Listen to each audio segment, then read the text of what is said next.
ரீசெண்டா சமூக வலைத்தளங்களில எது உலகத்தோட முதல் மொழி, தமிழா சமஸ்கிருதமா அப்படிங்கிற ஒரு பேச்சு போயிட்டே இருக்கு.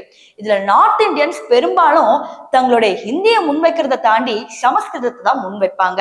அதுக்கு அவங்க சொல்ற ரீசன் என்னன்னா, ரிக்வேதால 5000 வருஷத்துக்கு முன்னாடியே சமஸ்கிருதத்துல எழுதியாச்சு, தமிழெல்லாம் அதுக்கப்புறம் வந்ததுதான் அப்படின்னு இவங்க ஒரு பக்கம் சொல்ல, இந்த பக்கம் தமிழகத்துல இருக்கிற தமிழர்கள் என்ன கமெண்ட் பண்ணுவாங்கன்னா, இப்போ நடந்த கீழடி எக்ஸ்கவேஷன்ல கிட்டத்தட்ட 10,000 வருஷத்துக்கு முன்னாடியே தமிழ் வந்ததுன்னு சொல்லப்படுது.